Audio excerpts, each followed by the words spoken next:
ॐ नमः सिद्धेभ्यः। ॐ नमः सिद्धेभ्यः। ॐ नमः सिद्धेभ्यः।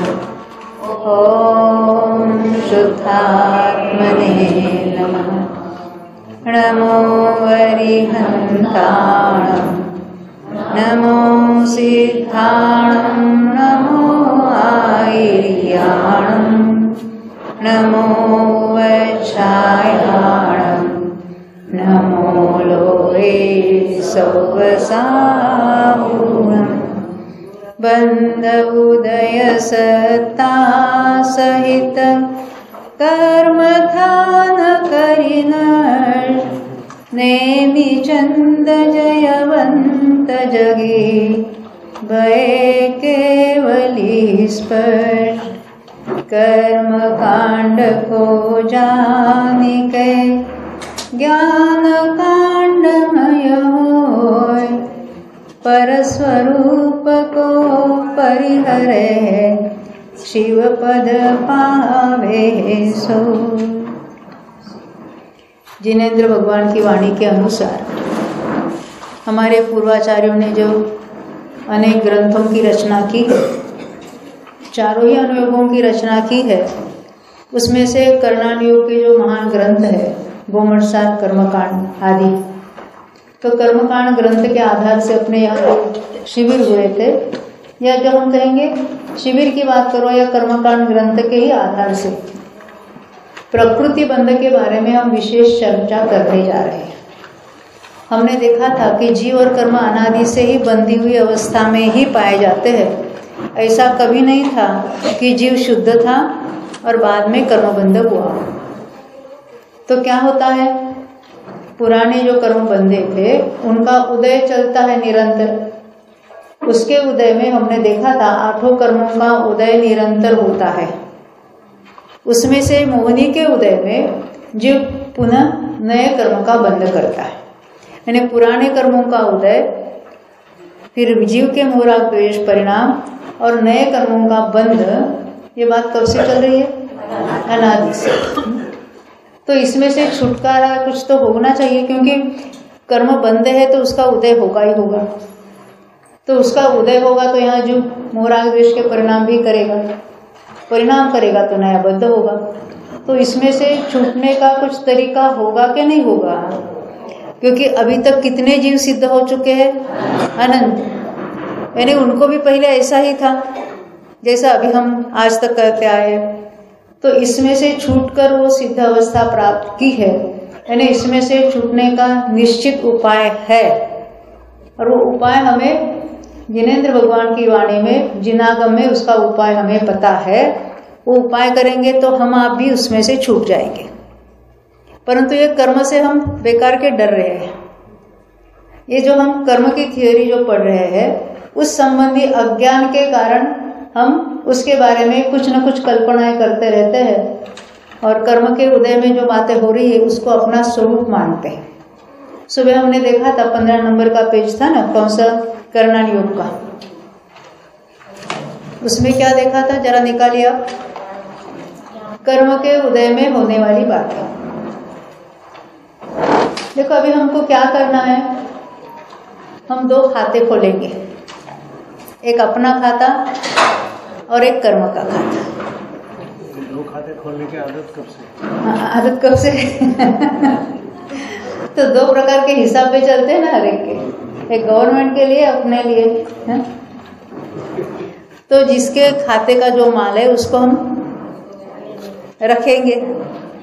देखो ऐसा है ना, पहले के जमाने में क्या होता था, कोई यात्रा में निकला, तभी तो लंबी यात्रा होती थी, 6-6 महीने चल के जाना पड़ता था और आते थे। तो अपना घर का जो कोई कीमती माल है तो किसी के पास रखते थे, दूसरे श्रावक हो या कोई साहूकार हो तो वहां रखने को देते थे और आने पर फिर उसको ले लेते थे। तो किसी ने वो माल आपके घर में रखा है तो आप अपना समझ कर रखते हैं कि किसी की धरोहर है ऐसा समझ के रखते हैं? अपना समझेंगे तो क्या चोर कहलाएंगे? हम तो चोर नहीं है। तो जो कर्म के उदय में बातें हो रही है वो कर्म की है, इस तरह से हम उसको मानेंगे। अपने पास रहेगी, वो अपने संयोग में होगी, उसका अपना निमित्त नैमित्तिक बनेगा, फिर भी वो कर्म का उदय में जो हो रही बातें वो कर्म की है, वो मेरी नहीं है, ऐसा हमें स्वीकार करना है। हमें कुछ करना मिलना कुछ नहीं है, जो वस्तु का जैसा स्वरूप है वैसा समझना है, ये मुख्य बात है। और ये सब समझन अपने ज्ञान में चलेगी और श्रद्धा में वैसे ही परिवर्तन होता रहेगा। तो ये सारी बातें ज्ञान में लेनी है और हम सारी बातें करने धरने की मानते हैं। ऐसा भी कहते हैं, उपदेश देते हैं कि कुछ करेंगे तो फल पाएंगे। तो क्या करेंगे, क्या करना चाहते हैं श्रीपाल जी? पूछते भी ना हम अभी क्या करें, कैसा करें? तो जो कर सकते हो वो करो। क्या कर सकते हैं? अरे हम तो ज्ञान ही कर सकते हैं। विश्व की समस्त चीजें हमारे ज्ञान के ज्ञेय है, परंतु उनका परिणमन हम कर सकते हैं ऐसी मान्यता के साथ अभी हमें क्या करना चाहिए ऐसा प्रश्न खड़ा होता है। हम तो ज्ञान के अलावा कुछ कर ही नहीं सकते, और जो कुछ करते हैं अपने में करते हैं, परद्रव्य का तो कोई कर ही सकता नहीं। फिर भी शरीर की क्रिया या कुछ राग यानी विकल्प करके हम आगे बढ़ेंगे, ऐसी हमने मान्यता अभिप्राय में ऐसा कहीं ना कहीं पड़ा हुआ है। इसलिए जब तक वो नहीं करते हैं तब तक हमने कुछ किया ऐसा लगता ही नहीं है। तो ये हम क्या देख रहे थे, कर्म के उदय में जो बातें हैं वो कर्म की है ऐसा हम नक्की करेंगे। ज्ञानावरण के उदय में क्या हो रहा है, ज्ञान की हीनता हो रही है, यानी अपना जो क्षोभम ज्ञान है, उगाड़ है, तो हमने अपने को क्या माना है, इतना जानने रूप मैं ही मैं हूँ, मैं बहुत अच्छा जानता हूँ, या मुझे कुछ नहीं याद रहता है, मैं इतना ही जानता हूँ, ये ऐसे मानते हैं ना।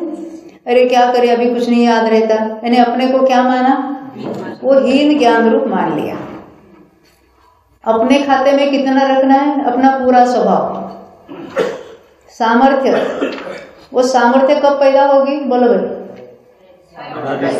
वो है, अभी वर्तमान में है, अनादि से अनंत काल तक रहेगी। सामर्थ्य यानी स्वभाव परिपूर्ण होता है। ये हमारे स्टूडेंट बताएंगे, स्वभाव के 5 पॉइंट्स हमने सबको सिखाए थे। किसको किसको याद है? हाँ बोलो हितन, कब से है? पहले पहले बोलो।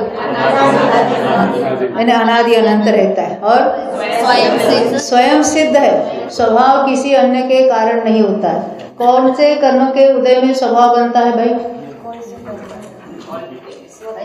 वो कर्म से कोई संबंध नहीं, क्योंकि स्वभाव में देखो, कर्म का निमित्त किस में बनता है?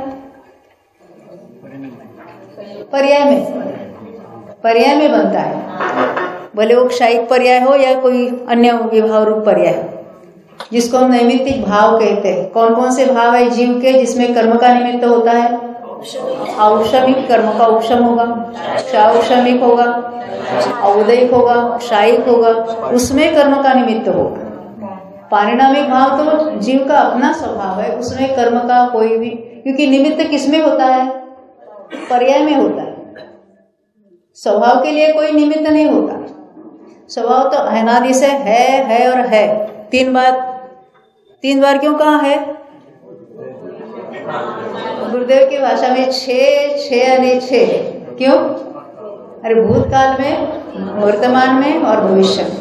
तो स्वभाव अनादि अनंत कायम है, जितना है वैसा परिपूर्ण है, स्वयं सिद्ध अपने कारण है, और कैसा परिपूर्ण है, अब असीम है, नो लिमिट, अमर्यादित होता है। स्वभाव को कोई मर्यादा नहीं होती। हमेशा हम वो आईने का उदाहरण बताते हैं आपको।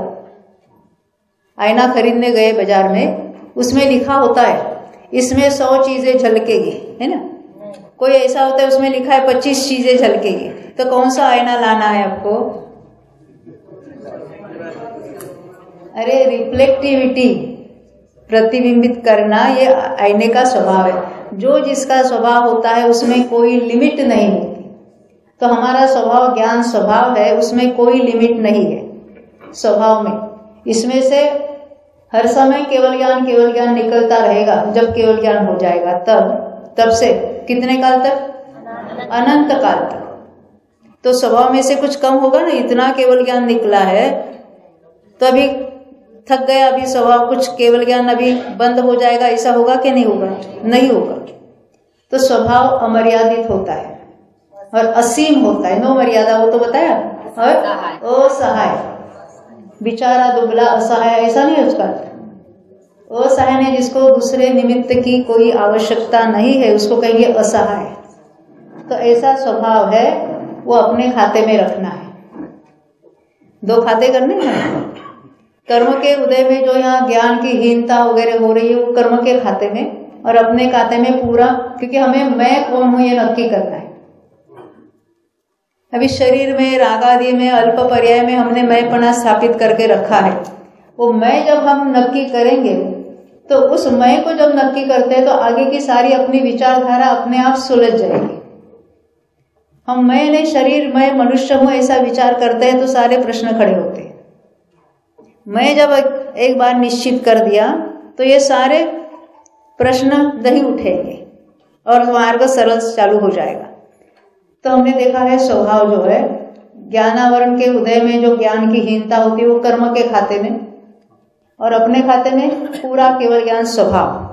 केवल ज्ञान पर्याय की बात नहीं करेगा, स्वभाव वो अभी विद्यमान है यहाँ, साक्षात है, होगा की बात नहीं, यहाँ है।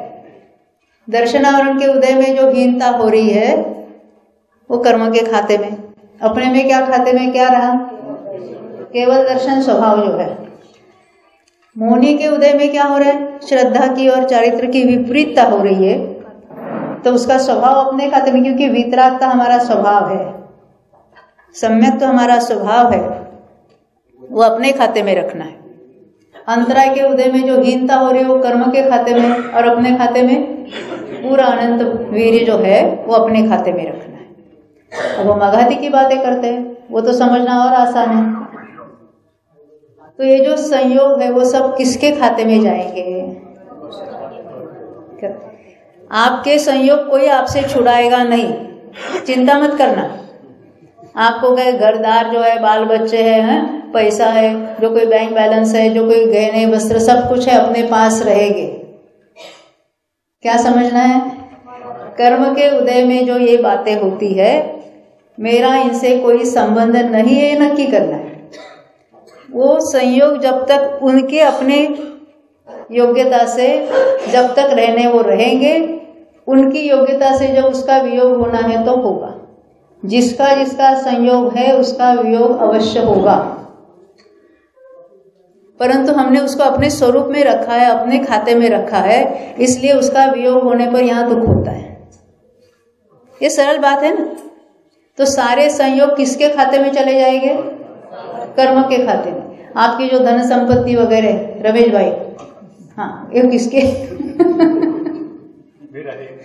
मेरा है नहीं, बोलने के लिए तो बोलो।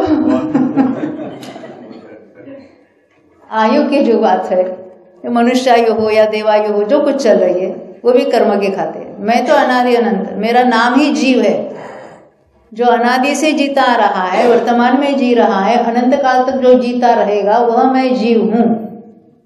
वो कब मरेगा? तो मरता कौन है?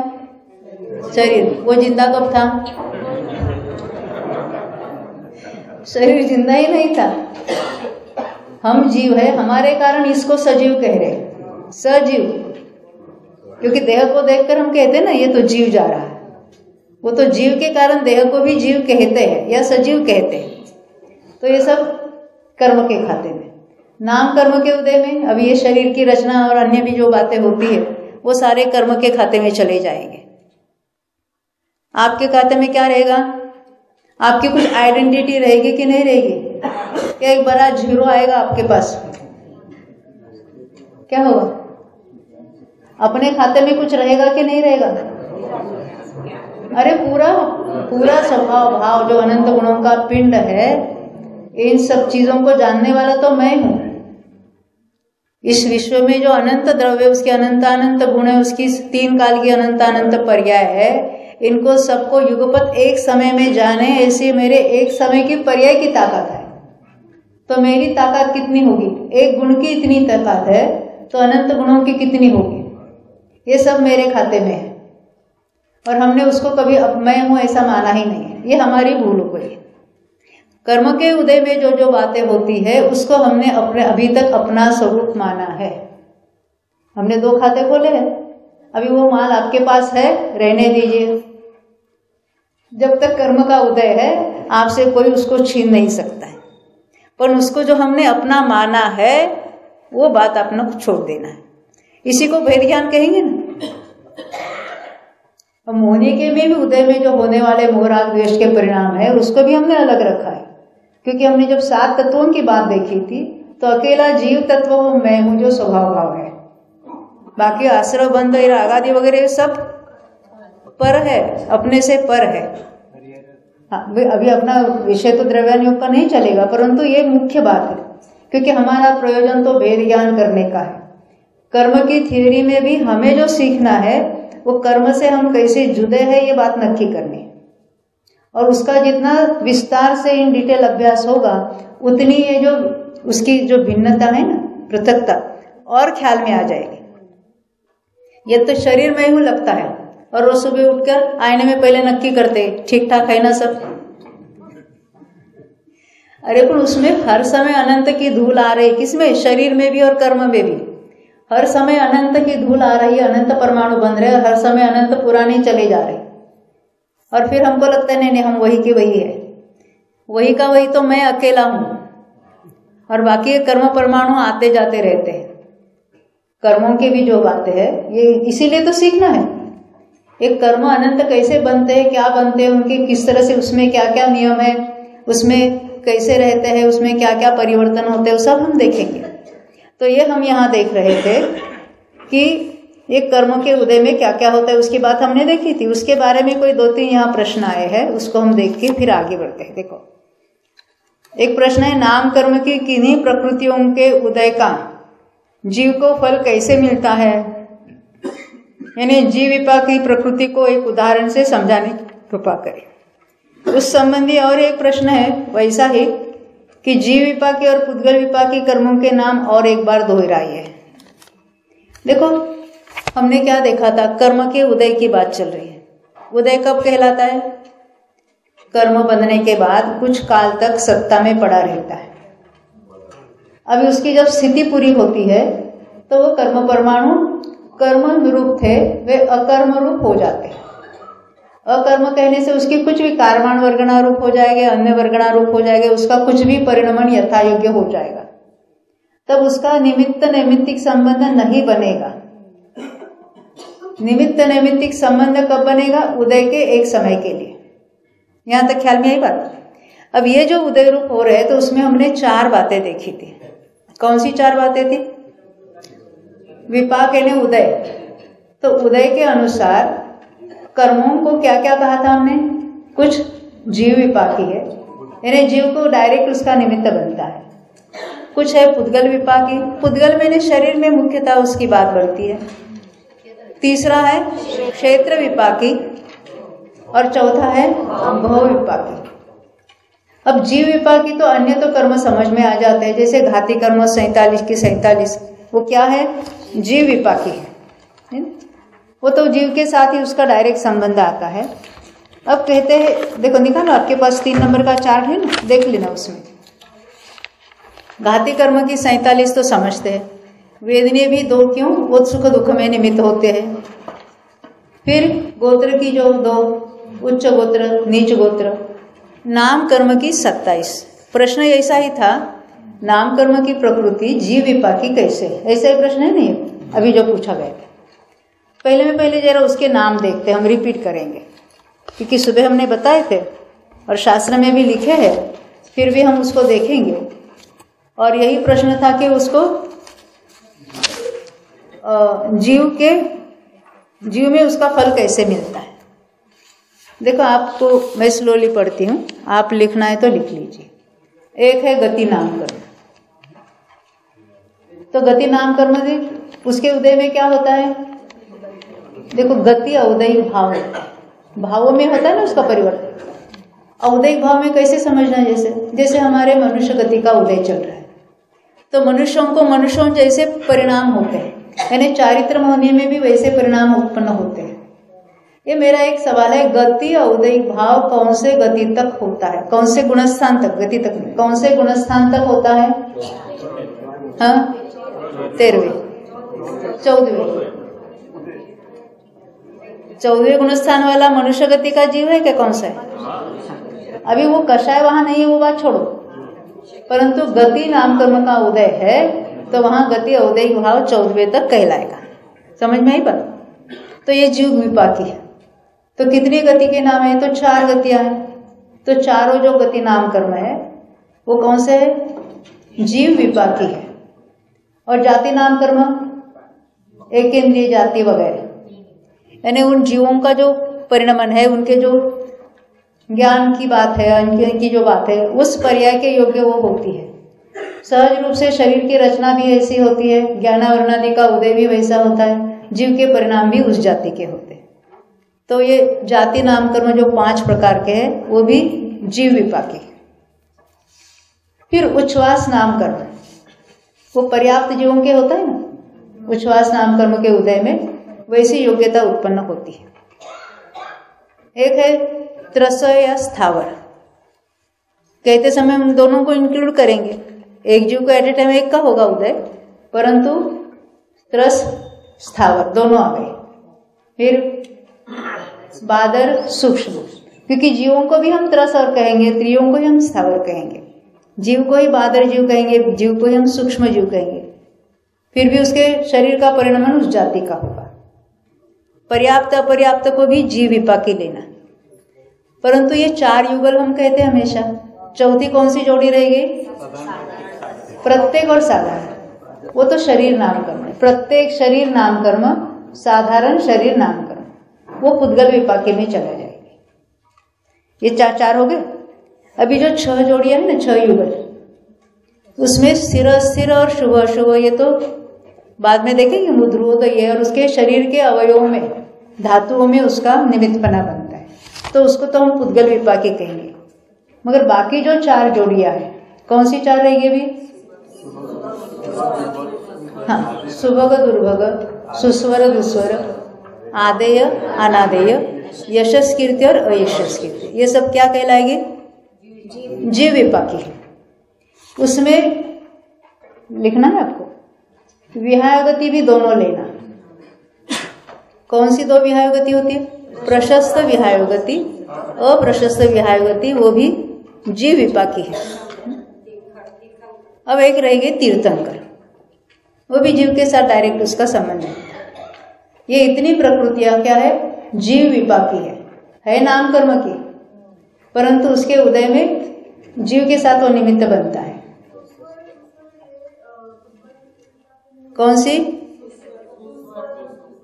नहीं, वो पुद्गल विपाकी नहीं, जीव विपाकी ही कहलाते। सुस्वर और दुस्वर। अभी जो नाम कर्म की बाकी 62 है, 62, वो क्या है? पुद्गल विपाकी है। तो उसमें हमने बताया था शरीर बंधन संघात, ये हो गई 5 5 5 15। संस्थान अंगोपांग और सहनन 6 6 और 3, वो 15 15 15 हो गए 30। फिर वर्णादि के 20 50 तो यहाँ हो गई। अब कौन सी बची जो हमने देखा था ना?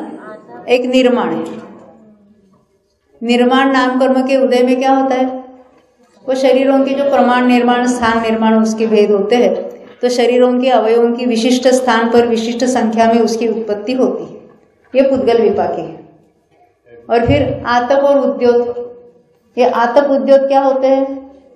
आतप नाम कर्म जो सूर्य विमान के पृथ्वी का एक होते हैं, पर्याप्त जीव बादर जीव, उनके उसका उदय होता है।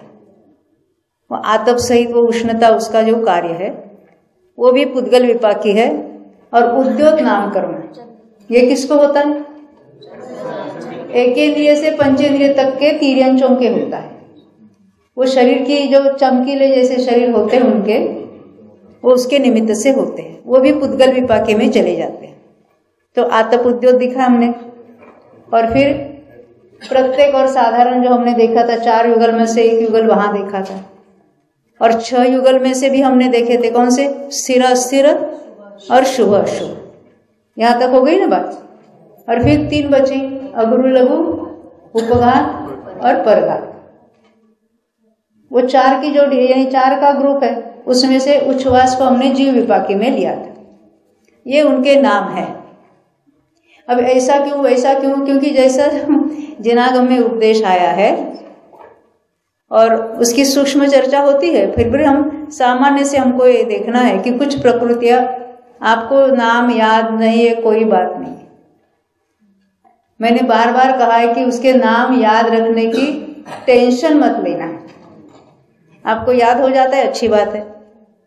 याद करना है, बहुत करो, अच्छी बात है, उसमें कोई बुराई नहीं है।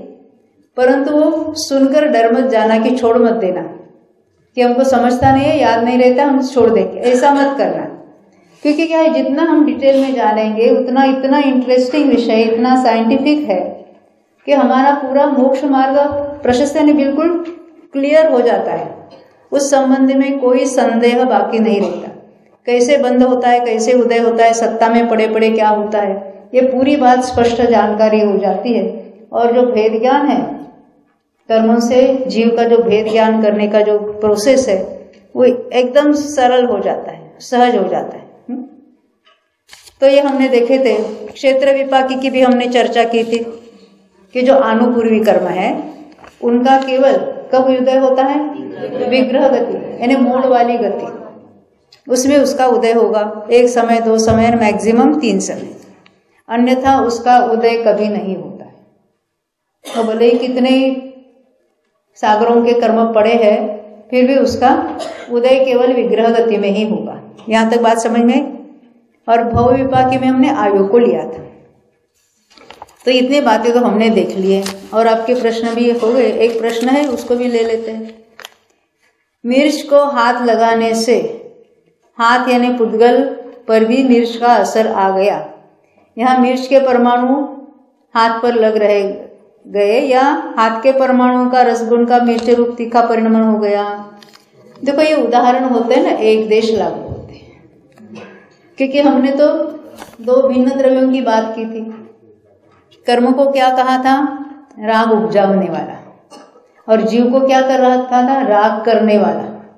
देखो ये पुस्तक में लिखा है, कर्मकांड की बुक में कहीं लिखा हुआ है, मिलेगा तो मैं बताती हूँ आपको।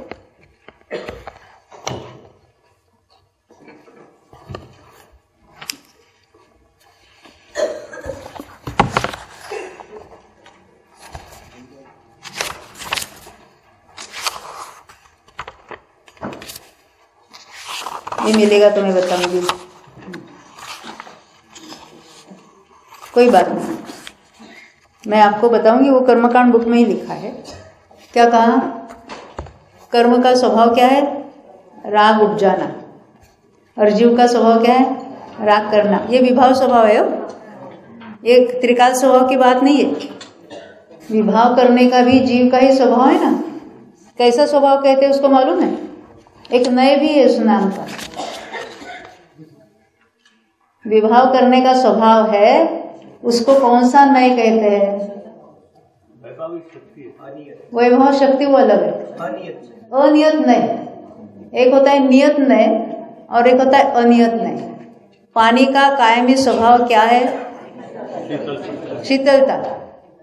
और अग्नि के संयोग में गर्म होने का पानी का ही स्वभाव है, उसको कहेंगे अनियत स्वभाव। ऐसे जीव का कायमी स्वभाव तो ज्ञान दर्शन है, परंतु वहां कर्म के उदय में रागादि रूप परिणमना भी जीव का अपना स्वभाव है। कर्म उसको परिणमित नहीं करा रहे हैं।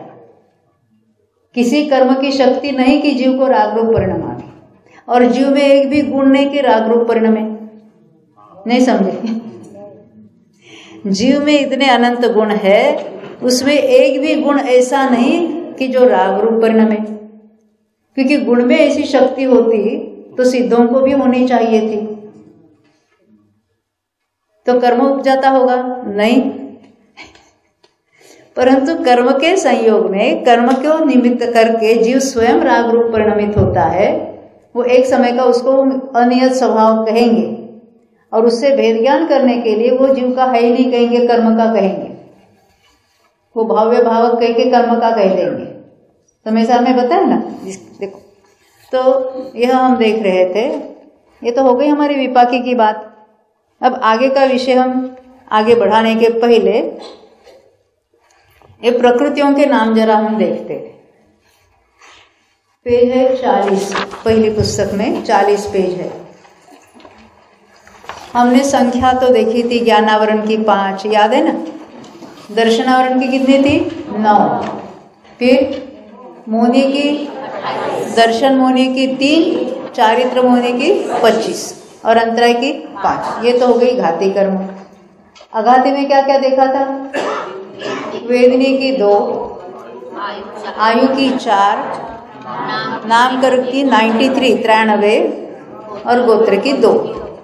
अब हम उसको देखते, 40 पेज निकालना। ये नीचे बीच वाला पैराग्राफ है ना, उसमें बोल्ड लेटर में लिखा था। देखो, इन 4 घाती कर्मों का फल गुणों की अवस्था में निमित्त होता है। हम कहेंगे गुणों का घात करता है, तो गुण नष्ट होते होंगे? क्यों नहीं होते? क्योंकि गुण की परिभाषा ही क्या बोलती है? क्या कहते हैं? गुण की परिभाषा क्या है? जो द्रव्य के संपूर्ण भागों में उसकी संपूर्ण अवस्था में पाया जाता है, उसी को गुण कहेंगे। तो गुण का द्रव्य का कैसा संबंध है?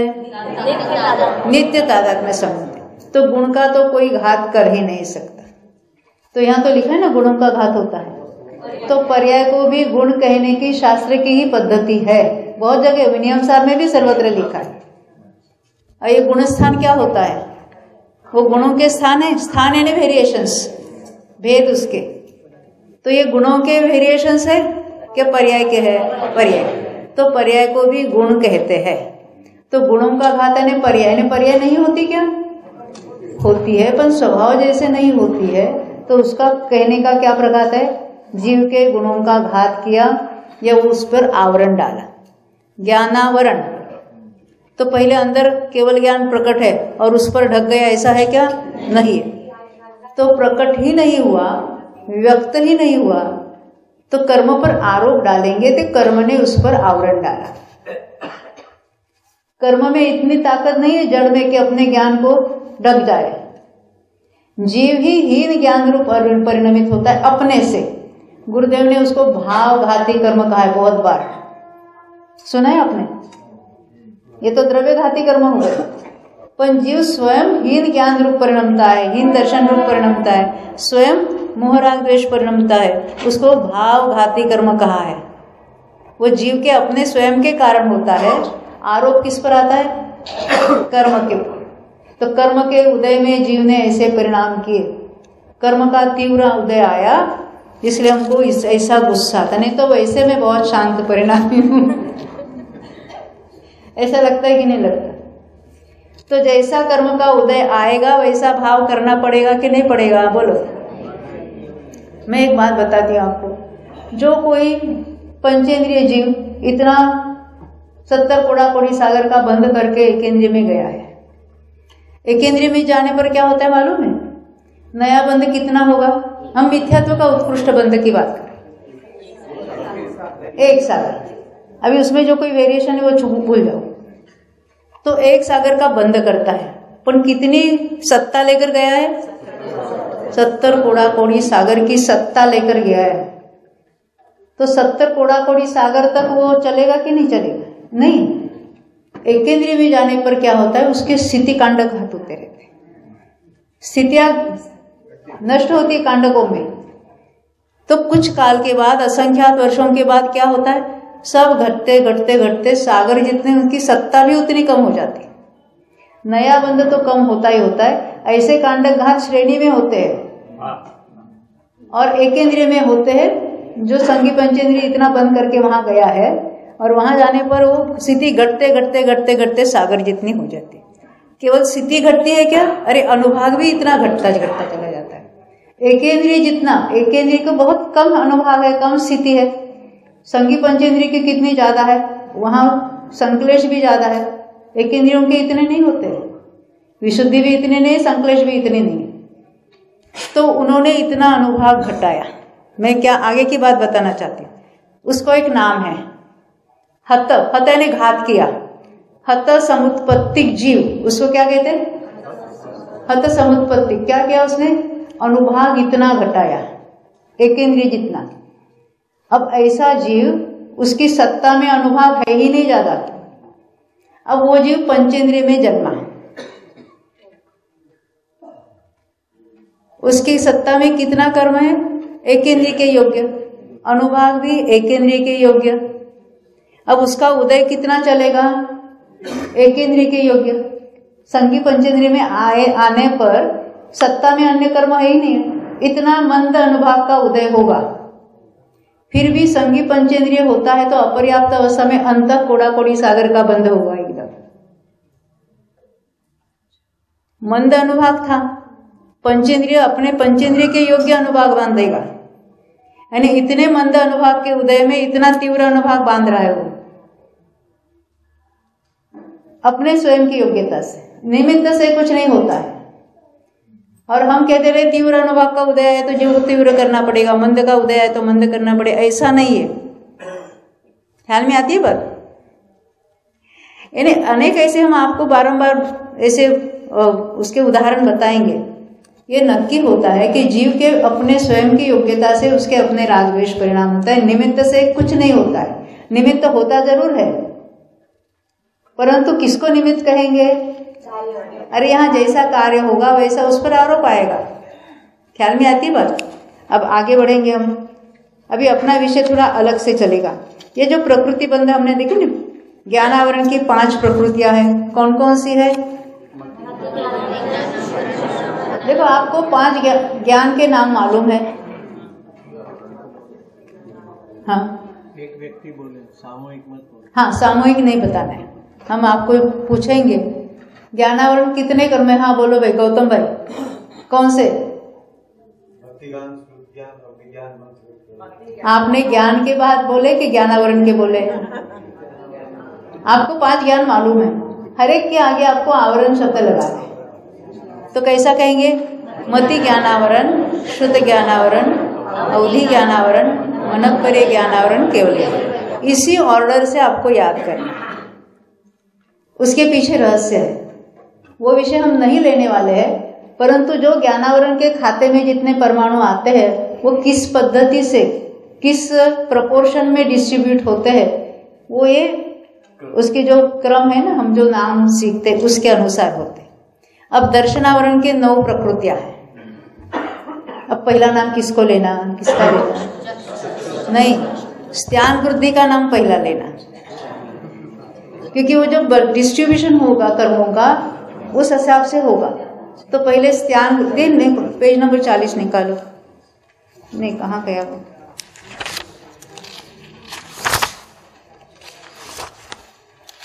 दूसरी पुस्तक में होगा शायद, मैं बोलती हूँ आपको। देखो, स्त्यान वृद्धि, निद्रा निद्रा, प्रचला प्रचला, निद्रा और प्रचला, और फिर चक्षु दर्शनावरण, अचक्षु दर्शनावरण, अवधि दर्शनावरण, केवल दर्शनावरण। ये जो सर्वघाती देशघाती उसकी चर्चा अभी हम छोड़ देते हैं, क्योंकि अब यहाँ हम अनुभागों की चर्चा करने वाले नहीं है, स्थिति की चर्चा करने वाले नहीं है। वो अपना अनेक शिविरों में हो गया है तो विषय अलग है, क्योंकि अपना जो विषय है प्रकृति संबंधी उसको हमको थोड़ा विस्तार से समझना है। ये आबादा कांडक, आबादा काल वगैरह वगैरह वो हम गौण करके केवल प्रकृतियों के बारे में देखेंगे। तो हमने दर्शनावरण की 9 प्रकृतियां देखी। मोहनीय में 2 भेद होते हैं, एक होता है दर्शन मोहनीय कर्म, एक है चारित्र मोहनीय कर्म। दर्शन मोहनीय कर्म की प्रकृतियां कितनी है पूछेंगे तो क्या कहेंगे? 3। कौन सी? एक मिथ्यात्व है, एक बोलो, एक अकेले बोलो। हाँ, एक है मिथ्यात्व, सम्यक मिथ्यात्व, सम्यक प्रकृति। जब हम प्रकृति कितनी है पूछेंगे तो 3। दर्शन मोहनी की बंधने वाली प्रकृतियां कितनी है पूछेंगे तो क्या कहेंगे? 1। मिथ्यात्व का ही बंध होता है, अन्य 2 प्रकृतियां बाद में समय दर्शन होने पर तैयार होती है, मिथ्यात्व में से तैयार होती है। चारित्र होने की कितनी है हम कहेंगे तो 25 है। वो कैसे याद रखना, तो आपको 4 अलग अलग जाति मालूम होगी कर्मों की। कौन सी? अनंतानुबंधी की 4 कहेंगे तो क्रोध, मान, माया, लोभ। फिर अप्रत्याख्यानावरण 4, प्रत्याख्यानावरण 4 और संज्वलन 4। 4 × 4 कितने हो गए? ये तो 16 हो गए। और 9 कषाय कौन से है? हास्य, रति, अरति, शोक, भय, जुगुप्सा, स्त्रीवेद, पुरुषवेद और नपुंसक। ये सब आप जरा याद करना या देख लेना पुस्तकों से बारंबार। आगे के जो विषय आने वाले हैं, कौन से? बंध विच्छित्ति के, बंध स्थानों के, तब ये नाम ज्यादा आपको कार्यकारी है। आप अगर उसको बारंबार नाम जरा याद रखते हैं तो आगे की बात समझना बहुत आसान हो जाएगी। कुछ कठिन नहीं है उसके अंदर। जरा देख लेना कौन से प्रकृतियां होती है, क्या होती है। ये तो हमने देखे। अंतराय की होती है 5। जैसे आपको जीव के गुण होते हैं दान, लाभ, भोग, उपभोग, और ये जीव के गुण है। और उसमें जो बाधा लगने वाले, विघ्न लाने वाले जो है, उसके आगे अंतराय शब्द लगा देना। दानांतराय, लाभांतराय, भोगांतराय, उपभोगांतराय और वीर्यांतराय। ये तो हो गई ना, आसान है। एक नामकरण के बारे में थोड़ी मेहनत करनी पड़ती है, याद करने के लिए, बांधने के लिए नहीं। बांधते तो हर समय चल रहा है बंध। ये नाम कर्म के बंध, उदय और सत्व के स्थान बहुत इंटरेस्टिंग है, बहुत ज्यादा। वो हम उसको बताएंगे अब पैकेजेस कैसे होते हैं उसके। अरे हम क्या क्या कर रहे हैं दिन भर, क्या पता कर्म में क्या चल रहा है। तो हमने देखे थे वेदनीय के 2 होते हैं, आयु 4 प्रकार की हमने देखी, नाम कर्म की 93 होती है और गोत्र की 2 होती है। तो नाम कर्म की हमने बहुत सारी गिनाई थी। जैसे गति नाम कर्म कहने से 4 आ गई, उसी के साथ गत्यानुपर्वी भी उसी नाम की होती है, ये याद रखने के लिए आसान है। जाति कहने से 5 प्रकार की जाति हमको मालूम है। शरीर कहने से 5 प्रकार के शरीर है, उसी नाम के बंधन है, उसी नाम के संस्थान और बंधन और संघात है। अब उसके बाद होते हैं संस्थान, यानी आकार अलग अलग 6 प्रकार के बताए हैं, मालूम है? हाँ, कौन से होते हैं? हाँ, समचतुर संस्थान, न्यग्रोध परिमंडल संस्थान, स्वाति संस्थान, कुब्जक संस्थान, वामन संस्थान और कुंडक संस्थान। ये 6 प्रकार के अलग अलग है। नाम याद रखना, उसके डिटेल में देखना है ना आपको। पंचलब्धि पुस्तक आपके हाथ में है, थोड़ा होमवर्क भी करेंगे ना, क्योंकि मैं हर एक को वर्णन पढ़ूंगी तो आपको नींद आने लगेगी। तो मैं तो उनके नाम यहाँ पर बताऊंगी। अंगोपांग 3 होते हैं। ऐसा क्यों? शरीर 5 और अंगोपांग 3 है, क्यों है? कौन से शरीर में अंगोपांग नहीं होगी उल्लास भाई? 5 शरीर तो मालूम है, कौन से? औदारिक, वैक्रिक, आहारक, तेजस और कारमान। इनमें से कौन से शरीर में अंगोपांग नहीं होगी, ये अपना प्रश्न है। हाँ? तेजस और कारमान शरीर में। अंग यानी मुख्य अवयव और उपांग यानी उसके, और जैसे ये हाथ पैर मुख्य अवयव है और ये उंगलियां वगैरह क्या है? उपांग है। ऐसे उसमें नहीं होते। तो ये अंगोपांग कौन से जीवों के होते हैं? पंचेंद्रिय के हो गए। किसके? एकेंद्रियों के नहीं होते, बाकी सबको हो गए। यानी द्विंद्रियादि रसों को, तिर्यंच और मनुष्यों को गया औदारिक अंगोपांग हो गए। देवनारकी को वैक्रिक अंगोपांग होगा। एकेंद्रियों के अंगोपांग का उदय नहीं है। उसका अर्थ क्या है? एक झाड़ एक जीव है और उसके शाखा पत्ते फूल उसके अवयव है, ऐसा नहीं है। वो इतनी सूक्ष्म उगाहना है, उसमें कोई उसके अवयव नहीं होते अलग से। ख्याल में आई ना? तो उसके एक एक पत्ते में असंख्यात जीव होते हैं, उसमें कोई अंग उपांग नहीं होते। ये वृक्ष के फल पुत्ते उसके उपांग नहीं है, ना ही उसके मेन अंग है। ख्याल में आई बात? अपना विषय नहीं है, हम आगे बढ़ते हैं। यहाँ पर देखो, ये तो हमने देखे थे अंगोपांग। और फिर सहनन, ये सहनन क्या होता है? तो हड्डी की जो मजबूती होती है उसके बारे में वो सहनन नामकरण। ये सहनन किसके होता है? उदय किसको होता है? मनुष्य और तिर्यंचों के। उसमें कोई ऐसा है कि जिसको अंगोपांग नहीं है? तिर्यंचों में एक सहनन नहीं है। एकेंद्रिय के सहनन नहीं होता है, द्विंद्रिय को भी होता है, तीन्द्रिय के, चतुरिंद्रिय के, पंचेंद्रिय के सहनन होता है। अब कौन सा होता है, क्या होता है, उसकी चर्चा भी हम कौन करते हैं। हम जो आम खाते हैं उसमें कितने जीव होते हैं? आपको आम याद आ गया? तो आम में कितने जीव होते हैं? तो फलों में पुष्प है, पत्ते में कहीं, अभी वो फलों में वगैरह संख्यात वगैरह जीव हो सकते हैं, कहीं कहीं असंख्यात भी होते हैं।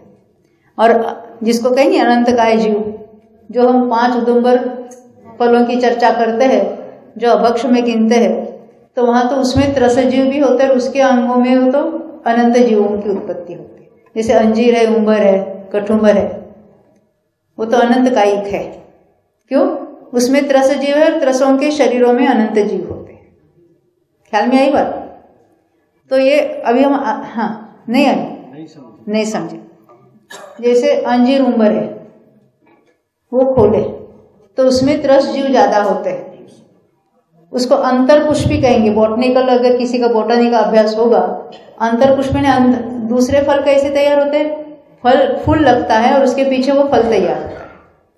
और इनमें क्या होता है, वो फूल अंदर चले जाते हैं और फल बनता है। और वो फूलों में से जो 63 जीव है उसकी और उत्पत्ति होती है अंदर में। जैसे वो फणस है, अंजीर है, उमर है, ये सब जाति के फल ऐसे ही होते हैं। वो डायरेक्ट थड़ पर लगते हैं। कहाँ गए हमारे तेजानी साहब? हम उनके चैटनुगा में ले गए थे, हैं? वहाँ फिग के पूरे उन्होंने वन बताए थे। वो कैसे फल डायरेक्ट वो शाखाओं को लगते हैं। ऐसे जो फल होते हैं वो 5 उदुम्बर फलों में आते हैं। अंजीर, उमर वगैरह सब, फणस भी उसी जाति के होते हैं। यानी वो ऐसे डंडी है और उसको लगे है, लटके है, ऐसा नहीं होता है। तो वो अखाद्य होते हैं। जब अष्टमूल गुण कहते हैं श्रावक के लिए, 5 उदुम्बर फूल और 3 मकार, मधुमास और मध्य का त्याग जो बताते हैं, उसमें ये फलों की चर्चा आती है। और भी उसका लक्षण बताया है कि उसके कुछ तोड़ते तो क्षीर जैसा उसमें से निकलता है, पानों में से वगैरह। तो ये आगे बढ़ेंगे। अभी हम इसकी चर्चा हमने जीवकान में बहुत बार की थी, ये सब बातें। तो हम कहाँ तक पहुंचे थे? द्विंद्रिय के जीवों के शरीर के साथ निगोदीय जीव होते हैं, वो बात। हाँ, द्विंद्रिय आदि जो जीव है वो निगोद कहाँ? ये निगोद पहले है क्या, उसको नक्की करें। निगोद जीव है कौन से कायिक वाले है, किसी को मालूम है? वनस्पति कायिक होते हैं। उसकी क्या विशेषता होती है? एक शरीर कॉमन, और उसके स्वामी कितने जीव? अनंत जीव। अनंत जीवों के लिए एक शरीर कॉमन है। वो एक साथ अनंत की बैच वहां जन्म लेती है। समान आयु वाले एक साथ जन्मेंगे, एक समय का भी डिफरेंस नहीं वाले जो जीव है, जो एक साथ जन्मेंगे वो एक साथ ही मरेंगे। हर समय नई नई बैच आएगी, वो हीनाधिक आयु लेकर आएगी। कुछ समयों का अंतर हो सकता है उसमें, हर एक की फिक्स आयु नहीं रहेगी वहां पर। निगोद के भी जीवों के मिनिमम मैक्सिमम आयु का जो डिफरेंस है, तो जो एक समय में एक साथ उत्पन्न होते हैं वो एक साथ मरकर अन्यत्र चले जाएंगे। जहाँ पर्याप्त जन्मते वहाँ सारे पर्याप्त ही आएंगे, जहाँ अपर्याप्त जन्मते सब अपर्याप्त ही आएंगे। सबके लिए कॉमन क्या? शरीर कॉमन है, उनकी पर्याप्ति कॉमन है, उनका जो आहार ग्रहण होता है परमाणुओं का वो कॉमन है। उनमें क्या डिफरेंस है? आयु समान है, हर एक के परिणाम जुदे, हर एक का कर्म शरीर जुदा, हर एक का तेजस शरीर जुदा, क्योंकि कहीं से मरकर आए इकट्ठे लोकाकाश के किसी एंड से, अपना अपना कर्म लेके आए कि नहीं? उदय एक जैसा लगता है, जैसे साधारण नाम कर्म का उदय अन्य अन्य जो है, परंतु हर एक के परिणाम सेम हो गए कि अलग हो गए? और हर एक का कर्म बंध अलग होगा। कोई निगोद में से मरकर मनुष्य बांधकर मनुष्य में आएगा, कोई निगोद में से फिर मरकर निगोद में ही जन्म लेगा। हो सकता है कि नहीं हो सकता है? कोई द्विंद्रिय में जाएगा, कोई तीन्द्रिय में जाएगा, कोई देव में जाएगा कि नहीं जाएगा? एकेंद्रिय से लेकर चतुरेंद्रिय तक के जीव देवगति का बंध नहीं कर सकते, परंतु ये जो वेरिएशन है वो उनमें रहेगा। हर एक का कर्म अलग, औदारिक शरीर एक सबके लिए, और अनंत जीवों के अपने अपने कार्मान शरीर जुदे जुदे। देखो इतनी सी अवगाहना है, उसमें कितने पुद्गल हो गए। ये तो उन्होंने बांधे हुए कर्म की बात है, और जो हर समय नए बांध रहे वो उतने ही एरिया में से कर्म ग्रहण करेंगे। हमने सुबह ध्यान किया था, जितना जीव का जो क्षेत्र है उतनी ही क्षेत्र में से उसके कर्म बनते हैं। तो इन्हें पुद्गल की अनंतता कितनी होगी इसको हम जरा इमेजिन करेंगे। ये तो कर्म होने योग्य पुद्गल की बात है, अन्य न होने योग्य पुद्गल तो कितने हैं? अनंतानंत। तो जब कहते हैं हम जीव अनंत और पुद्गल अनंतानंत, केवल हम कह देते हैं। तो ये बात यहाँ हो रही थी अपनी। दो इंद्रियों में निगोदीय जीव होते हैं, 3 इंद्रियों में भी होते हैं, कैसे? हाँ देखिए, ये निगोद जीव जिसको हम कहेंगे सूक्ष्म और बादर, तो सूक्ष्म जीव किसी के भी आधार से नहीं, उनका अपने अपना शरीर होते पूरे लोकाकाश में सर्वत्र है। कितने तो अनंतानंत, उसके शरीर भी तो असंख्यात लोक प्रमाण 5 बार लिखकर आपस में गुणा करो इतने होते हैं। नहीं समझे? लोक तो एक है और निगोद के शरीर कितने? असंख्यात लोक प्रमाण शरीर है। तो एक एक की जगह पर्यंत कितने कितने असंख्यात हो गए उनके। एक लोक में असंख्यात लोक प्रमाण शरीर है, उनमें भी कितने ओवरलैप हो गए ना, यानी आकाश की अवगाहना कितनी होगी। तो एक शरीर में अनंत जीव होते हैं, वो तो सूक्ष्म की बात है। और बादर निगोद यानी किसी के आधार से रहते हैं। किसके आधार से रहते हैं? या तो प्रत्येक वनस्पति के आधार से रहेंगे, जैसे आलू है, प्याज है, एलोवेरा है, वो क्या है तो प्रत्येक वनस्पति उसके आधार से निगोद रहते हैं। तो इसलिए जो अनंत काय जब हम टालते हैं भोजन करने के लिए या वापरने के लिए, वो क्यों? वहां अनंत जीवों की विराधना होती है अगर हम उसको यूज करेंगे तो। और कहाँ रहते हैं? द्विंद्रिय, तीन्द्रिय, चतुरेंद्रिय, असंगी संगी पंचेंद्रिय, तिर्यंच और मनुष्य, इनके शरीर के आधार से बादर निगोद जीव रहते हैं। इसलिए ये जो स्किन है या जो कोई शरीर के अवयव है वहां तो निगोद जीव रहेंगे। तो जहां द्विंद्रियादि जीव पाए जाते हैं, अभी जो हमने फलों की बात की थी, तो वहां उन जीवों के शरीर के आधार से निगोद रहेंगे कि नहीं रहेंगे? रहेंगे, ये बात हो रही। इसलिए ऐसे फलों का हम भक्षण इसलिए नहीं करते हैं कि अनंत जीवों की विराधना होती है। हमारे निमित्त से उनका घात होकर, जिसको हम कदली घात करेंगे, उनकी आयु जितनी होगी उतनी होगी, पर हमारे निमित्त से उनका घात होकर मरण होता है। इस अपेक्षा से हमारे चरणानुयोग के ऐसे कुछ नियम है कि उसको हम टालते हैं। ख्याल में, उसके चरणानुयोग के सभी नियमों के पीछे कर्णानुयोग के जो ज्ञान है वो उसके आधार से वो नियम बने हैं। फिर उसमें वो प्रासुक करने की विधि, वो विषय पूरा अलग है। जब इसकी बात आती है ना हिंसा की, लोग एकदम चौकन्ने होकर सुनते हैं, पर जब मिथ्यात्व की बात आती है ना तो आराम से सुनते हैं क्योंकि वो हिंसा का पाप जितना भयंकर लगता है वो मिथ्यात्व का पाप लगता है इतना लगता ही नहीं, वो पाप है। और वो मिथ्यात्व क्या भला है वो मालूम ही नहीं है, तो उसका टालने का उपाय कैसे करेंगे? क्योंकि इन पर्यायों में जो क्यों घूम रहा है? मिथ्यात्व के कारण। प्रचुर कहा ना वहां पर, भाव कलंक सुपौरा ऐसा कहा है निगोद जीव में। प्रचुर मात्रा में भाव कलंक है, मिथ्यात्वादी चल रहा है यहाँ पर। अब यहाँ कर्म की बात हम देख रहे थे, हमने देखा ज्ञानावरण है, दर्शनावरण है, मौनी है और अंतराय है। और फिर यहाँ पर हमने नाम कर्म की बात हम गिन रहे थे, तो हमने शरीर बंधन वगैरह संघात सहनन तक की बात कही। एक इंद्रियों के सहनन नहीं होता है, ये भी बात हमने देखी। देव और नारकियों के शरीर जो है वहाँ सहनन नहीं होता है, उनके सप्त धातु से रहित शरीर होता है। तो मेरा दूसरा एक प्रश्न है, देव और नारकी सहनन का बंध करते हैं या नहीं करते? हाँ, वो तिर्यंच गति बांधेंगे। हाँ, एक इंद्रिय का बंद करेंगे तो उसके साथ अंतर्मूल तक सहनन नहीं बंधेगा। पर लगातार एक इंद्रिय का बंद नहीं करेंगे, कभी पंचेंद्रिय का भी बंद करेंगे, कभी मनुष्य का भी बंद करेंगे, तो उसके साथ सहनन बंधेगा। तो बांधने वाले जीवों की बात अलग है, और जब बंद हो रहा है तो जब मनुष्य और तिर्यंज गति का बंद हो रहा है उसके साथ सहनन का बंद होगा। मतलब जब देवगति नरक गति का बंद हो रहा है उसके साथ सहनन नहीं बंधेगा।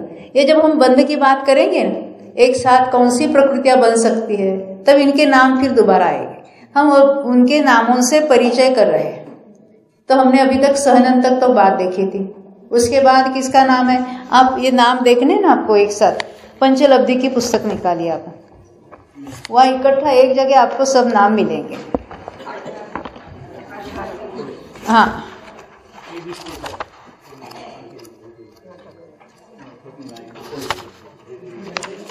पेज नंबर 18, वहाँ नाम कर्म के नाम है।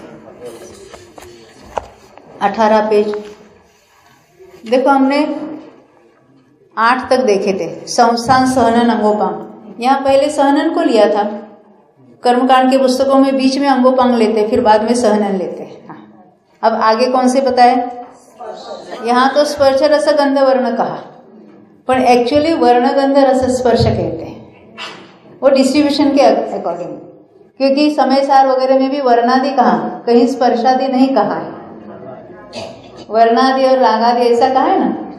तो ये वर्ण रस गंध स्पर्श, अब उसके डिटेल में नहीं जाएंगे, उसका वितरण यानी कैसे कैसे उसमें डिस्ट्रीब्यूशन होता है वो अपना विषय नहीं है। गत्यानुपूर्वी हमने देखा, जैसे गति उसी समय वैसे ही गत्यानुपूर्वी का बंध होगा। विहाय गति यानी 4, ये विहाय गति किसको होती है, एक इंद्रियों के नहीं होती। विहाय गति का अर्थ क्या है, चलते हैं ना चाल, चाल कैसी है, तो वायु बहती है, अग्नि ऊपर उठती है, पानी भी बहता है ढलान की ओर, तो उसको प्रशस्त विहाय गति है कि अप्रशस्त है,